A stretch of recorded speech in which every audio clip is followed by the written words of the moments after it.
Topic 7, equilibrium, video 2. We're looking specifically at what's called the equilibrium constant. And as you probably imagine, it's also known as the equilibrium expression. Very similar to the rate expression.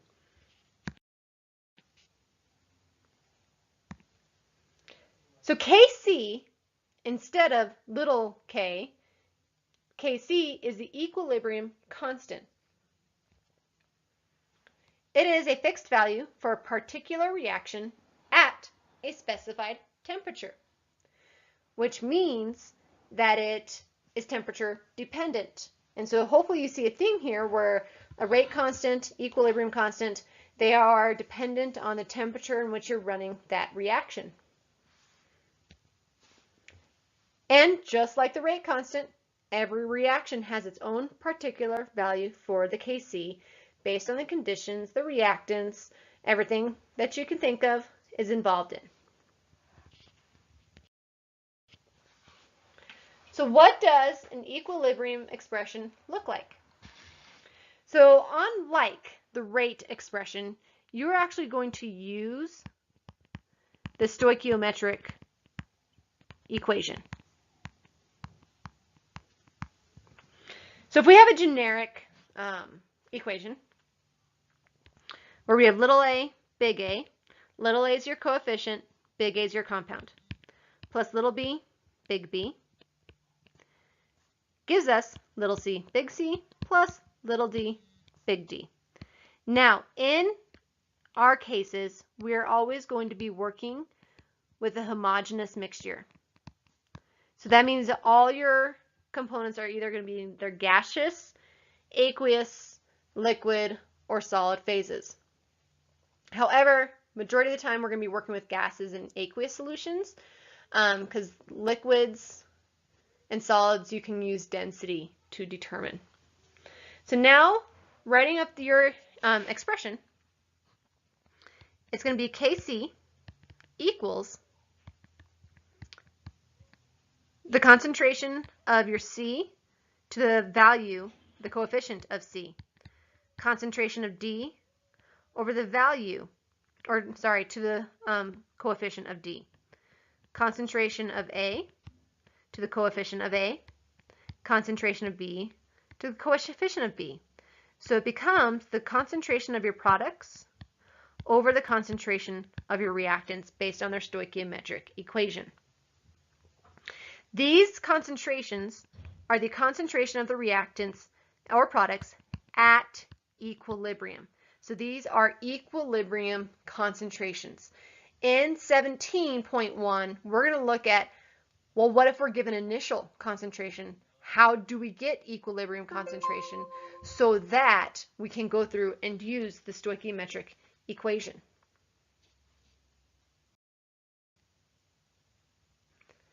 So here's a real example.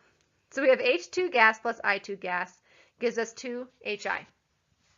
So let's write that equilibrium expression. Well, products go on top. So our products are HI. And then the exponent is the stoichiometric moles, so it becomes 2. And then reactants go on the bottom, so it becomes H2 times I2. Neither of those have like an additional coefficient besides 1. Therefore, it's just H2 times I2. So if we were to be given some data and looking at what would Kc be?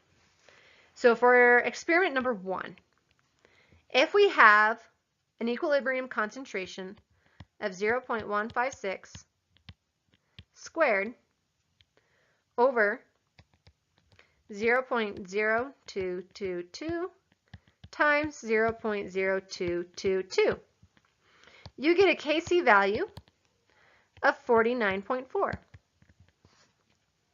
Experiment 2.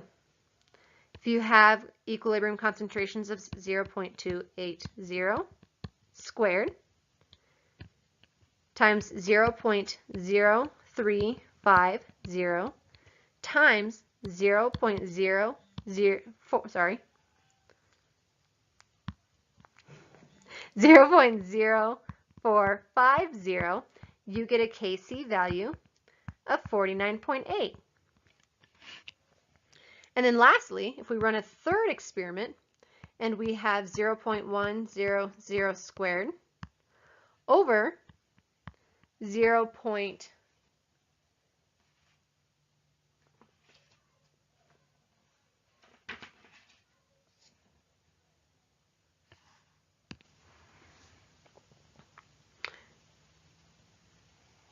0.0150 times 0.0135. I couldn't read my own handwriting, so I had to figure that out. I apologize. And that gives you 49.4. So here we have three experiments, all working with the same reaction, but different equilibrium concentrations depending on how much we started with reactants or products. But because they're all run under the same conditions, and you look at the values of 49.4, 49.8, 49.4, that gives you a constant value within the limits of error of the equipment. So that is showing you that under certain conditions, no matter what those equilibrium concentrations look like, you will still get the same Kc. Now, if you change like the temperature, because Kc is temp dependent, when you change temperature, you then would change that Kc value. Now, as you notice, I just wrote a number. Kc has no unit,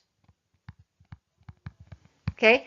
Because it represents an activity. It represents a position where the concentrations of reactants and products may be, in all of relation to the number 1, which we will talk about just shortly.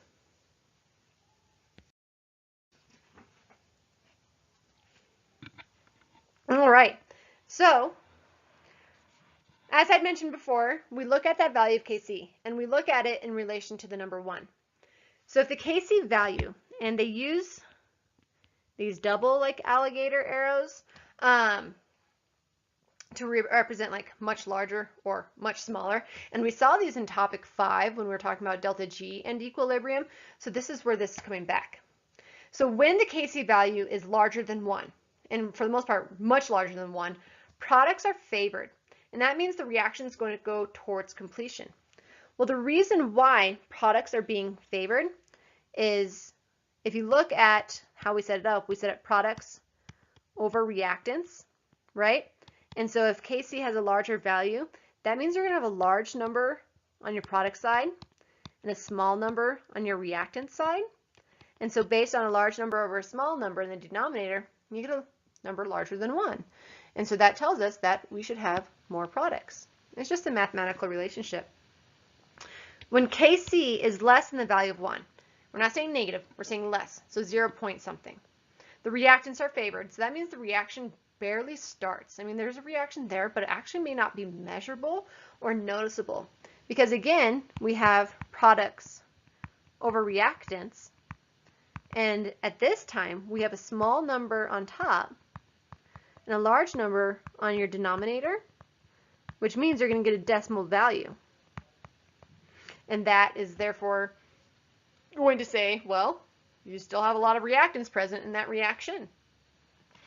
Once you know that Kc value, then you can like rate reactions on where or how much product you're going to get, or where that equilibrium position may be. So a couple examples. If you have H2 plus I2, you're going to make 2HI. And that is going to give you a Kc value of 2. And this is at 550 K. If you have H2 and Br2, and you get 2 HBr, you're going to get a Kc value of 10 to the 10th. And H2 plus Cl2 gives you 2 HCl, and that's going to give you a Kc value of 10 to the 18th. So you can tell, because all the values have a Kc larger than 1. So that means products are being favored in all these examples. But let's rate them. Which one is most, right? It's going to be your HCl. And so then we can relate this back to rate. So which one is going to have a more vigorous reaction, which one's going to have more product present, so on and so forth. So that magnitude of that Kc value does not necessarily determine like how fast you're going to get there, but how much you're going to get within that reaction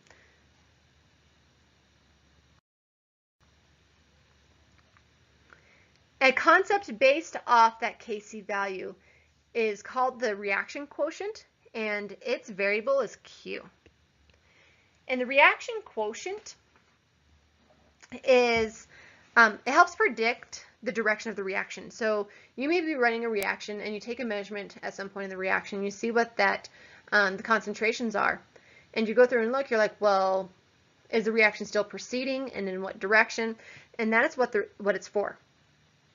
So it determines from the concentration of the reactants and products at one moment in time when the reaction is not at equilibrium. And that's going to help determine which direction the reaction is going to go. So if we go back to our example that we were using before with the H2 and I2. So if we have H2 gas plus I2 gas, and we know that it makes 2HI. We can write, and the Kc value is 49.5 at 440 degrees Celsius. So let's write our Kc expression. So this is our equilibrium expression. Products over reactants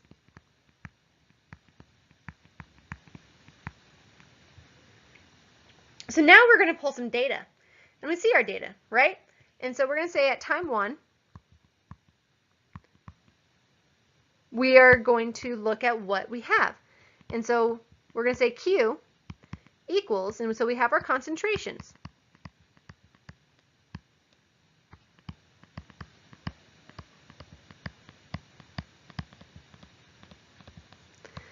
And we get a value of 4. And then at time 2, let's see where we're at with this time as the reaction has proceeded forward. So we enter in our data.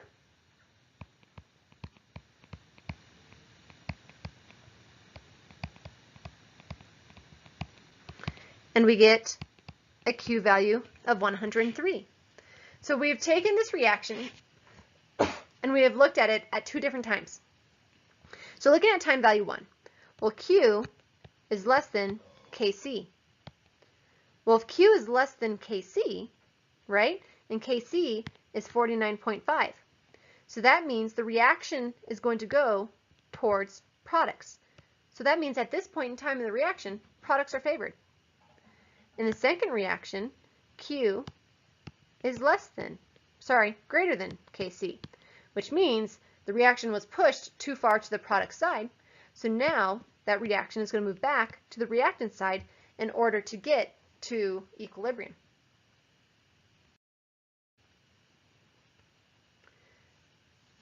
So if Q is equals Kc, the reaction is at equilibrium. If Q is less than Kc, the reaction proceeds towards the products. If Q is greater than Kc, the reaction proceeds towards the reactants. And you use the same equilibrium expression. You're just looking at that point in time, where are we near the equilibrium constant. So if we have another example, if we have N2 plus H2, and these are gases, and it makes 2 NH3. All right? And so if we look, and it has a Kc value of 1.7 times 10 to the 2 at 500 K.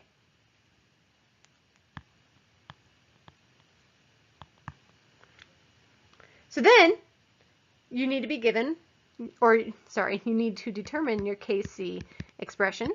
So it becomes NH3 squared over N2 and then H2 cubed. And so you're going to have what are the concentrations at that point in time. So you have a concentration of 8.00 for NH3, and then you've got 1.50 for N2, and you have 1.00 cubed for H2. And you're going to go get a number. So plug it into your calculator. and you get 42.7. Well, 42.7 is less than 1.7 times 10 to the 2. So what is going to be favored? Well, we are going to continue to go towards the product side until equilibrium is reached. So it's very simple. It's plug and chug. There's really not much more beyond that. The last concept for this video is manipulating the Kc expression for different types of reactions or different types of mathematical processes that we may do with it. And so the first instance is the Kc of the reverse reaction. So we have the Kc, and the Kc is always looking at the forward reaction. Well, what if we make the reverse reaction the forward reaction at that point? So instead, we have little c plus big C, little d times big D. And it looks opposite of our generic equation, which means Kc prime, and we use prime to signify that it's the opposite, looks different because now the A and B's are on top, which means you're going to get different Kc values.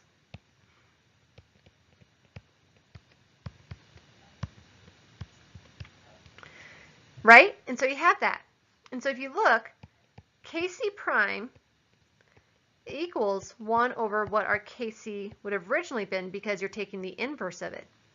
And so the other way to express it, because IB doesn't like to use 1 over, so Kc prime equals the traditional Kc to the negative 1. And so if you want to say, well, what if our forward reaction becomes what the reverse reaction was, what would the Kc value be? Take the inverse of it. What if you're wanting to multiply the reaction you're running, right? So you want to double it, you want to triple it, you want to quadruple it. And a lot of times they use this for making a certain amount of products. So if you're making a double batch of cookies, it's as simple as that. What does that look like? And so if you have multiple reactions, so you're taking 2 times what that reaction really looks like, right? To make 2 times the amount of product, so on and so forth.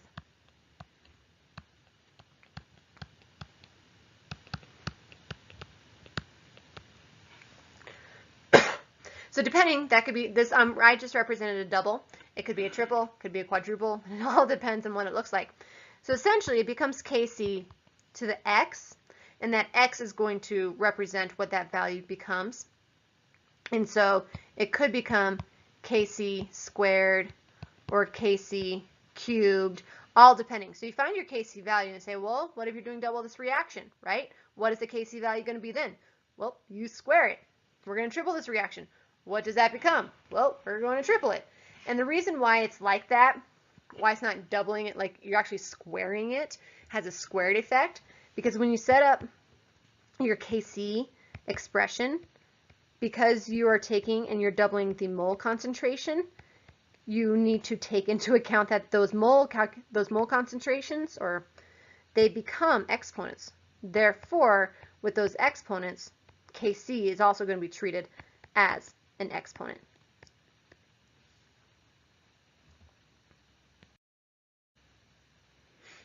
The third one, well, what if you want to run half of the reaction?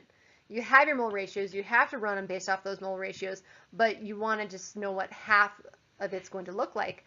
Well, if you're doubling it, you're going to square root it. So if you're going to half it, you're going to have your exponents, right? Which means, you're going to square root. And therefore, you're going to square root your value of Kc. So you can go back and look at the Kc expression. And we're just going to put a square root over it to represent that. And therefore, when you see that, that means the concentration of C, and whatever that value of C is, gets square rooted, so on and so forth. And that just goes on through the equation.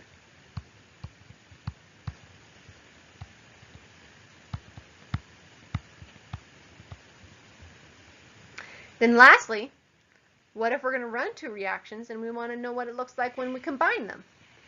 Well, you multiply the 2 expressions.